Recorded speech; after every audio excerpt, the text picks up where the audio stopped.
നമ്മുടെ ശരീരത്തിലെ ഏറ്റവും പവർഫുള്ളായിട്ടുള്ള അവയവം ഏതാണെന്നറിയോ? നാവാണ്. കാരണം ശരിയായി ഉപയോഗിച്ചാൽ ഒരുപാട് നല്ല കാര്യങ്ങൾ ചെയ്യാൻ പറ്റും. അതുപോലെ തന്നെ തെറ്റായി ഉപയോഗിച്ചാൽ ഒരു വ്യക്തിയെ മുതൽ ഒരു സമൂഹത്തെ വരെ നശിപ്പിക്കാനും സാധിക്കും.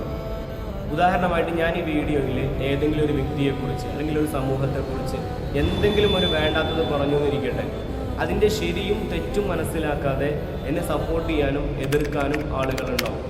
ഇതിൻ്റെ പ്രത്യാഘാതം എത്രയെന്ന് അവരാരും ചിന്തിക്കുന്നില്ല.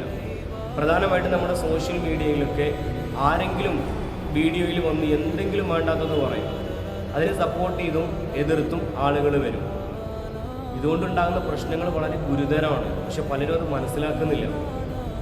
അതുകൊണ്ട് തന്നെ നമ്മൾ ചിന്തിക്കേണ്ടത് ഒരു വ്യക്തിയെ മുതൽ ഒരു സമൂഹത്തിൽ വർഗീയ കലാപം ഉണ്ടാക്കാൻ വരെ നമ്മുടെ നാവിനെ കൊണ്ട് സാധിക്കും. അതിനാൽ തന്നെ അള്ളാഹു നമുക്ക് നൽകിയിട്ടുള്ള നാവെന്ന് പറയുന്ന ഈ അവയവത്തെ ശരിയായി ഉപയോഗിച്ച് നല്ല രീതിയിൽ പ്രവർത്തിക്കാൻ നമ്മൾ ശ്രദ്ധിക്കേണ്ടതുണ്ട്.